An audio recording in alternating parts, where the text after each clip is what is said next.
స్త్రీ ఆధ్యాత్మిక శక్తి అనే కార్యక్రమానికి దివ్యవాణి టీవీ ప్రేక్షకులందరికీ స్వాగతం.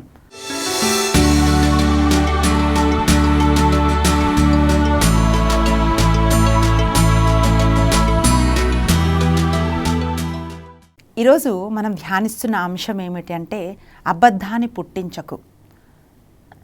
ఎందుకు ఈ టైటిల్ని మనం ఈరోజు ధ్యానిస్తున్నామంటే ప్రియులారా, చాలామంది మాటలు మాట్లాడేస్తూ ఉంటున్నప్పుడు వారికి అనుగుణంగా వారికి లాభము వస్తుంది అని అంటే ఏ మాటలైనా తిప్పేస్తారు, ఏ మాటలైనా సృష్టిస్తారు.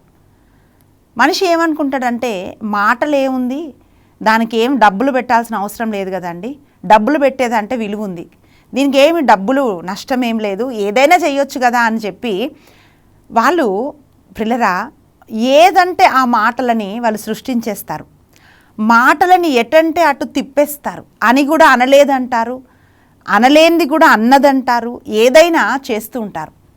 ప్రత్యేకంగా దేవుని బిడ్డలు గమనించాల్సింది ఏంటి అంటే, ఇది తెలియని వాళ్ళు చేస్తే ఓకే, కానీ దేవుని వాక్యము తెలిసి దేవునిలో ఉన్న వాళ్ళు కూడా ప్రియులారా ఇష్టానుసారంగా మాట్లాడుతున్న వాళ్ళు అనేక మందిని మనం చూస్తూ ఉంటాం. మొన్న ఈ మధ్య ఒక అమ్మాయి నాతో మాట్లాడుతూ ఆ అమ్మాయి చెప్తుంది, ఆంటీ నా కోసం ప్రార్థన చేయండి అనింది.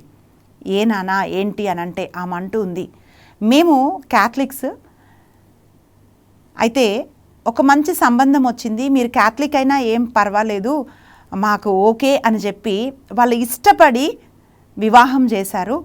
కానీ ఆ వివాహం ఎందుకు చేశారంటే కొద్ది లాభాల కోసం, అంటే ఏదైనా వీళ్ళు కొంచెం సహాయం చేస్తారని, లేకపోతే వాళ్ళ రీజన్ ఏంటో తెలియదు, కానీ వివాహం జరిగింది. వివాహం జరిగి కొద్ది సంవత్సరాల తర్వాత వాళ్ళు విడాకులకు అప్లై చేశారు. విడాకులకు అప్లై చేసి వాళ్ళు అంటున్న మాట ఏంటో తెలుసా, అప్పుడు వీళ్ళు క్యాథలిక్స్ అని మాకు తెలీదు కాబట్టి మేము పెళ్లి చేసుకున్నాము, ఇప్పుడు వీళ్ళు క్యాథలిక్స్ కాబట్టి మాకొద్దు అని చెప్పి ఒక రీజన్ చెప్తున్నారు. ఎంత ఘోరం ఆంటీ, ఎంత అబద్ధం. ఎందుకంటే ఆ అమ్మాయి మంచిగా దేవునిలో ఉన్న అమ్మాయి, అబద్ధాలు చెప్పే అమ్మాయి కాదు. అమ్మాయి అంటుంది, ఆంటీ ఇలా ఎలా చేయగలుగుతారు అని అంటున్నప్పుడు సమాధానం లేదు ప్రియులారా. ఈరోజు మనుషులకు ఏం అర్థం కావట్లేదంటే మాటల్ని పుట్టించటము, లేనివి చెప్పటము, చెప్పేస్తే ఏమవుతుంది అని అనుకుంటారు. కొద్ది రోజులు మీరు కంఫర్టబుల్గా ఉండొచ్చు, లేకపోతే ఏదో ఒక లాభం కలగొచ్చు, లేక మీరు అనుకున్నది అనుకున్నట్టు జరగడానికి అబద్ధాలు చెప్పిండొచ్చు. అది తాత్కాలికమైనదే, కానీ అబద్ధం పుట్టించే వాళ్ళని దేవుడు శిక్షిస్తాడు అని బైబిల్లో మనం చూస్తున్నాం. సామెతల గ్రంథము 6వ అధ్యాయము 16, 19 ఈ 2 వచనాల్లో మనం చూస్తే వాక్యం ఏం పలుకుతుందంటే, ప్రభువు అసహించుకునే కార్యాలు 6 కలవు, ఆయన ఏవగించుకునేవి 7 కలవు అని బైబిల్ చెప్తుందండి. అంటే అక్కడ ఒక లిస్ట్ ఉంది. ప్రభు దేన్ని అసహించుకుంటాడు. ప్రియులారా, దేవుడు అనగానే బైబిల్ మనకేం నేర్పిస్తుంది అంటే, దేవుడు లోకాన్ని ఎంతగానో ప్రేమించాడంట. ఆ వర్డ్ చూడండి, ఎంతగానో ప్రేమించాడు. అంతగా ప్రేమించాడు గనక తన్ను రిక్తుడుగా చేసుకొని ఈ లోకంలోకి వచ్చాడు ఆయన. దేవుడు ప్రేమ స్వరూపి, దేవుడు ప్రేమామయుడు. దేవుడు అనగానే మనకి మొట్టమొదటగా గుర్తుకొచ్చే ఒక స్వభావము దేవుడిది ఏమిటి అంటే ప్రేమ. ఆ సిలువ చూడగానే మనకు గుర్తుకొచ్చేది ఏంటంటే దేవుడి ప్రేమ. ప్రియులారా, మన కొరకు తన చేతులు చాచి ప్రాణం పెట్టాడన్నమాట. అదే మనం ధ్యానిస్తున్నాం. అయితే ఇంత ప్రేమ కలిగిన దేవుడు, ఇంత కరుణ, క్షమాపణ ఇచ్చే దేవుడు, మనన్నిటిని క్షమించే దేవుడు అసహించుకుంటున్నది, ఏవగించుకుంటున్నది ఏంటి అంటే పరుల మీద అబద్ధపు సాక్ష్యాలను పుట్టించటము ఆయన ఏవగించుకుంటున్నాడు అని బైబిల్లో మనం చూస్తున్నాం. ప్రియులారా, వాక్యం ఏం తెలియజేస్తుందంటే, రోమీలు రాసిన లేఖ 1వ అధ్యాయము 28, 29 మరియు 30 ఈ 3 వచనాల్లో మనం చూస్తే, ఎవరి హృదయంలో అయితే దేవునికి చోటు లేదో వారిని దేవుడు భ్రష్ట మనసుకు అప్పజెప్పేశాడంట. 30వ వచనంలో వాక్యం ఏం పలుకుతుందంటే, భ్రష్ట మనసుకి అప్పజెప్పబడ్డ వాళ్ళు చేసే పనులు ఏంటంటే వారు పరులను దూషించువారు అని బైబిల్ చెప్తుందండి. పరుల మీద నిందలు మోపేవారు, అబద్ధ సాక్ష్యం చెప్పేవాళ్ళు అని బైబిల్ తెలియజేస్తూ ఉంది. ప్రియులారా, అంటే దేవుడు చేయి విడిచిపెట్టేసిన వాళ్ళు, కొన్నిసార్లు మనం అంటున్న ప్రభా నువ్వు నన్ను ఎందుకు మర్చిపోయావు, నువ్వు నన్ను ఎందుకు విడిచిపెట్టావు అని మనం అడుగుతాం కదండి. ఇక్కడ వాక్యం ఏం చెప్తుందంటే దీనికి భిన్నంగా వాక్యం చెప్తుంది. దేవుడు అంటున్నాడు, నేను ఎప్పుడు నిన్ను విడువను ఎడబాయను అన్నవాడు, నా దక్షిణ హస్తంతో నేను పట్టుకుందును అన్నవాడు ఏమంటున్నాడంటే ఆయన మనుషుల్ని చేయి విడిచిపెడతాడంట. ఎవరిని విడిచిపెడతాడంటే ఎవరైతే పరులను దూషించే వాళ్ళని, లేనిపోని మాటలు చెప్పే వాళ్ళని, అబద్ధాలు చెప్పే వాళ్ళని, ప్రియులారా కల్పించి కట్టుకథలు చెప్పే వాళ్ళని ఆయన దూషిస్తాడు అని మనం వాక్యంలో చూస్తున్నాం. ఈరోజు ఒక స్త్రీ జీవితంలోంచి మనము ఒక పాఠం నేర్చుకోబోతున్నాం. అదేమిటంటే మనము వాక్యంలో మనం చూస్తే ప్రియులారా, మొదటి రాజుల గ్రంథము 21వ అధ్యాయం మొత్తం మీరు చదవండి. అక్కడ వాక్యం ఏం పలుకుతుందంటే ఇజ్రాయేలు రాజు అయిన అహబు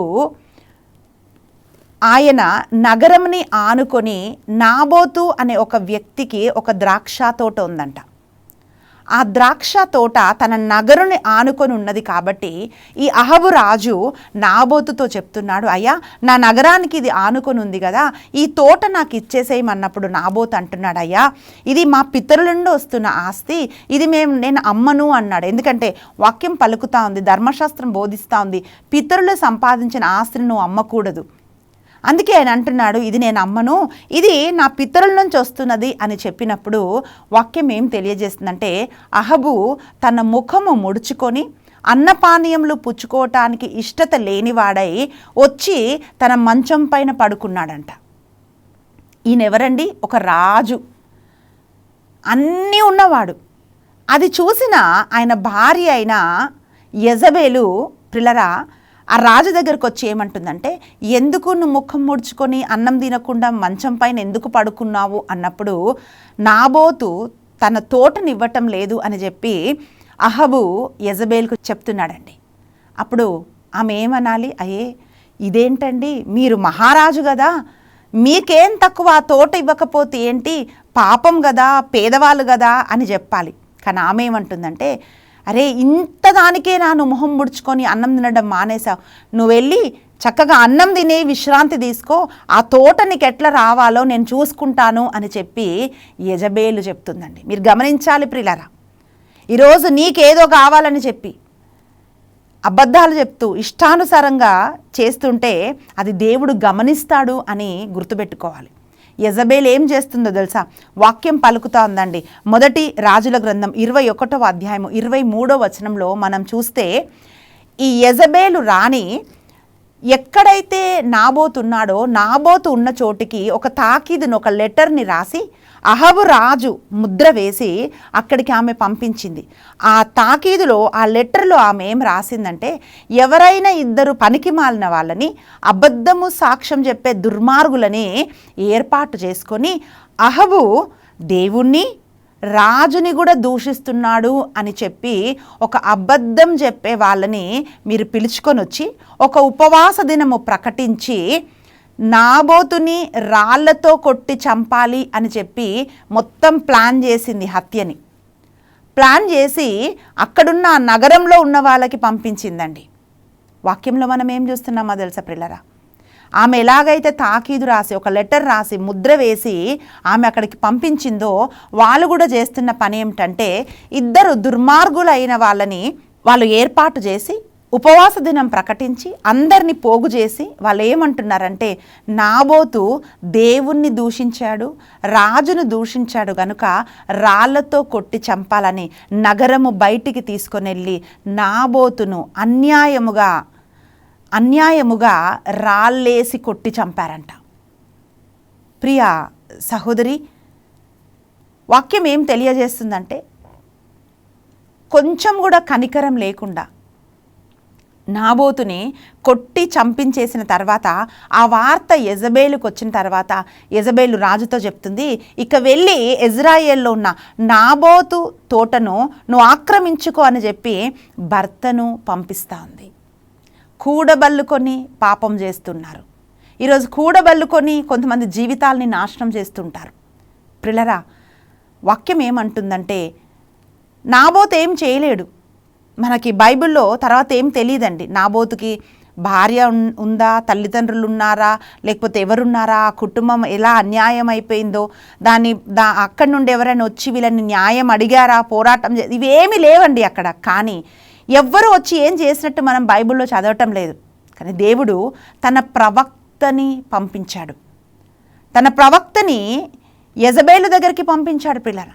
ఆయన వచ్చి ఏమంటున్నాడంటే, ఎలాగైతే నువ్వు అబద్ధం పుట్టించావో, ఎలాగైతే నాబోతు నువ్వు నాశనం చేశావో, నగరం బయటకు తీసుకెళ్ళి నాబోతుని ఎలాగైతే రాళ్లతో కొట్టి చంపినప్పుడు ఆ రక్తం కుక్కలు నాకాయో, ఇదే గతి నీ కుటుంబానికి పడుతుంది అని చెప్పి ప్రవక్త ద్వారా దేవుడు యెజబేలుకు సందేశం అందించాడు. ప్రియబిడ్డ, ఈరోజు నిన్ను ఎదిరించే వాళ్ళు ఎవరు లేరని నువ్వు అనుకోవచ్చు. లేక వాక్యం వింటున్న ప్రియ సహోదరి, ప్రియ సహోదరుడా, మాకు అన్యాయం జరిగింది, మా పైన లేనిపోని అబద్ధ సాక్ష్యాలు పుట్టించారు అని చెప్పి మీరు బాధలో ఉండొచ్చు. కానీ వాక్యం ఏం పలుకుతుందంటే, అన్నిటినీ దేవుడు చూస్తూ ఉన్నాడు, అన్నిటినీ ఆయన గమనిస్తున్నాడు. ప్రియులారా, వాక్యంలో మనం చూస్తే మొట్టమొదటిగా అహబు రాజు మరణించాడు. మొదటి రాజుల గ్రంథము 22వ అధ్యాయము 34 నుండి 38 వచనం మనం చూస్తే, అహబు రాజు యూదారాజైన యెహోషాపాతుతో కలిసి రామోతు గిలాదుకి యుద్ధానికి వెళ్ళాడు.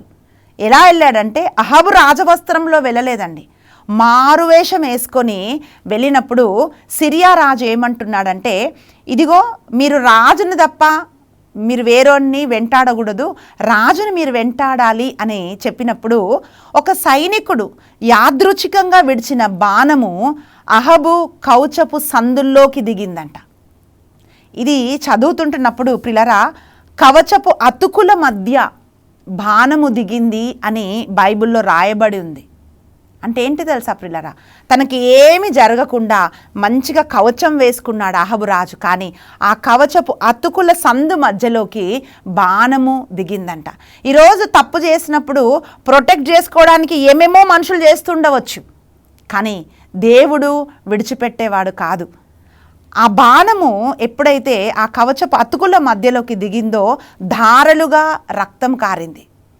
వాక్యం ఏం తెలియజేస్తుందంటే, అహబురాజు అంటున్నాడు, ఇంకా ఈ రథాన్ని ఇక్కడ నుండి పక్కకు తొలగించమని చెప్పి పక్కకు వెళ్ళినప్పుడు ఆ రక్తమంతా ప్రవహించి అక్కడే సమరయ్యలోనే అహబురాజు మరణించాడు. ఆ రథం తీసుకొని వెళ్ళి వాళ్ళు కాలువలో ఆ రథాన్ని కడిగినప్పుడు వాక్యం తెలియజేస్తోంది, అహబు రక్తాన్ని కుక్కలు నాకాయంట. ఏ ఏటిలో, ఏ నీటిలో అయితే ఈ రథాన్ని కడిగారో అక్కడ వేశ్యలు స్నానం చేశారంట. అహబు రక్తం కడిగిన నీటితో వేశ్యలు స్నానం చేసిరి అని బైబిల్లో రాయబడి ఉంది ప్రియులారా. అంటే అహబు మరణించాడు. రెండవదిగా మనం చూస్తే 2వ రాజుల గ్రంథము 9వ అధ్యాయము 30 నుండి 37 వచనాలు మనం చూసినట్లయితే, అహబు చనిపోయిన తర్వాత యెజబేలు రాణిని దర్శించటానికి యేహూ వచ్చాడండి. కింద నుంచి ఈమె చూస్తూ ఉంది కిటికీలోంచి. వాక్యం ఏమంటుందంటే, ఆమె తన్ను తాను అలంకరించుకొని ఆ పైనుంచి చూస్తూ, నీ యజమానిని చంపినవాడివి నువ్వు మళ్ళీ వస్తున్నావా, నువ్వు ఏం సందేశం తీసుకొని వస్తున్నావు అని చెప్పి పైనుండి యెజబేలు అడుగుతూ ఉంటున్నప్పుడు యేహూ అంటున్నాడు, ఆ పక్కనున్న నపుంసకులని, ఎవరైతే నా పక్షంలో ఉన్నారో, నా పక్షంలో ఉండేవాళ్ళు ఆ యెజబేలు ఆ ప్రాకారం పై నుంచి తోసివేయండి అన్నప్పుడు ఆ ప్రాకారం పై నుండి యెజబేలుని కిందికి తోసేశారంట నపుంసకులు. ప్రిలరా, అక్కడి నుండి కింద పడుతూనే యెజబేలు మరణించింది. అప్పుడు వాక్యంలో మనం చూస్తున్నాం, యేహూ తన రథాలతో, తన గుర్రాలతో ఆమెను తొక్కేసి లోపలికి వెళ్ళాడు అని వాక్యంలో మనం చూస్తున్నాం. లోపలికి వెళ్ళిన యేహూ భోజనం చేసి పానీయం తాగి, ఆమె రాజకుమార్తె కదా, అంత భయంకరంగా చనిపోయింది, సరే ఆ దేహాన్ని పాతిపెట్టండి అని చెప్పి మనుషుల్ని పంపించినప్పుడు అక్కడ వాక్యం ఏం పలుకుతుందో తెలుసా అండి, ఆమె కపాలము, ఆమె పాదాలు, ఆమె అరిచేతులు తప్ప ఏది మిగలకుండా కుక్కలు ఆమె శరీరాన్ని పీకి తినేశాయంట. ఆ దేహాన్ని మొత్తం కుక్కలు తినేశాయంట. పిల్లరా, ఎంత ఘోరమైన మరణం! ఒక మహారాణి, రాజకుమార్తె. పిల్లరా, నాబోతు కుటుంబం ఏం చేయలేదు. రాజ్యంలో ఎవరో వచ్చి న్యాయం కోసం పోరాటం చేయలేదు. దేవుడు నాబోతు పక్షమున యుద్ధం చేశాడు. ఇది ఇక్కడితో ఆగలేదండి. 2 రాజుల గ్రంథము 10వ అధ్యాయము 1 నుండి 17 వచనం మనం చూస్తే వాక్యం ఏమంటుందంటే, ఆహాబు వంశంలో 70 మంది ఆయనకున్న సంతానముని అందరూ కూడా మరణించారు అని మనం చూస్తున్నాం. యేహూ అంటున్నాడు, ఈ అహబు వంశాన్ని ఎవరైతే సంరక్షిస్తున్న వాళ్ళు మీరు గమనించాల్సింది ఏంటి అంటే, అహబు ఆ సింహాసనం పైన ఎవరినైతే మీరు రాజుగా చేయాలనుకుంటున్నారో మీరు చెయ్యండి, ఎవరు నాతో యుద్ధం చేయాలనుకుంటున్నారో యుద్ధానికి సిద్ధపడండి అని ఒక కబురు పంపినప్పుడు అక్కడున్న అధికారులందరూ భయపడి యేహూతో వాళ్ళు యుద్ధం చేయడానికి భయపడి వాళ్ళు ఏం సందేశం ఇస్తున్నారంటే, మేము అహబు వంశస్థులని ఎవరిని కూడా రాజును మేము చేయాలనుకోలేము, నువ్వు ఏం చేయాలంటే అది చేస్తామని ప్రవక్తకు వాళ్ళు సందేశం పంపించారు. అప్పుడు ఆయన ఏమంటున్నాడంటే, వాళ్ళ తలలన్నీ నరికి గంపలో పెట్టి యెజ్రెయేలు గుమ్మాల దగ్గర ఆ ద్వారాల దగ్గర పెట్టాలి అని చెప్పి ఒక సందేశం పంపించాడు. ప్రిలరా, ఈ వాక్యం వింటుంటే ఇది చదువుతుంటే ఎంత భయంకరంగా ఉంది కదా. 70 మందిని తల నరికి గంపల్లో పెట్టి వాళ్ళు ఆ ద్వారం దగ్గర తీసుకొని వచ్చి పెట్టారంట. ఒక్క మనిషి మీద అబద్ధం పుట్టించింది, ఒక్క మనిషి మరణానికి కారణమైంది. అయితే ఈరోజు మనం అనుకుంటుండొచ్చు, అరే యెజబేలు మనిషిని చంపించింది, రాళ్లతో కొట్టించింది కదా, మరి నేను అట్లా చేయటం లేదు కదా అని అనుకుంటుండొచ్చు. వాక్యం ఏమంటుందంటే ప్రిలరా, ఈ అబద్ధ సాక్ష్యం పుట్టించటం ఒక సీరియస్నెస్ మనిషికి అర్థమైతే ఆ రోజు యెజబేలు చేసిన పనే మనం కూడా చేస్తున్నామో అని అర్థమవుతుంది. పరులని దూషించటం, అబద్ధం పుట్టించటము అంటే అర్థం ఏంటంటే, ఒక మనిషికి హాని చేయటానికి లేనివి కల్పించి చెప్పటం ప్రియులారా. ఉన్నది చెప్పటం కాదు, లేనిది కల్పించి చెప్పటం. అందుకే వాక్యంలో మనం ఏం చూస్తున్నామంటే, నిర్గమకాండం 20వ అధ్యాయము 16వ వచనం, లేవికాండము 19వ అధ్యాయం 16వ వచనం, ఈ 2 వచనాల్లో మనం వాక్యం చూస్తే వాక్యం ఏమంటుందంటే, నీ పొరుగు వాడిపైన నువ్వు అబద్ధ సాక్ష్యం చెప్పకు, సాక్ష్యాన్ని మళ్ళీ మళ్ళీ బొంకకు అని వాక్యం తెలియజేస్తూ ఉంది. కాబట్టి ప్రియబిడ్డ, ఈరోజు ఇది ఏముందిలే చిన్న మాటనే కదా అని ఏదంటే అది మాట్లాడితే ఈరోజు ఆ మాటల వల్ల ఎన్నో కుటుంబాలు విడిపోతున్నాయి, ఎన్నో సంబంధాలు విడిపోతున్నాయి. కొంతమంది ఉద్యోగాలు కోల్పోతున్నారు, కొంతమంది మానసికమైన మనశ్శాంతిని కోల్పోతున్నారు. రకరకాల అబద్ధాలు మాట్లాడి నేను తప్పించుకున్నానులే, వారి సంబంధం నేను పాడు చేశానులే, వారి కుటుంబాన్ని నేను పాడు చేశానులే అని నువ్వు అనుకుంటుండొచ్చు. కానీ వాక్యం ఏమంటుందంటే, దాని నుండి నువ్వు ఎప్పుడు కూడా తప్పించుకోలేవు.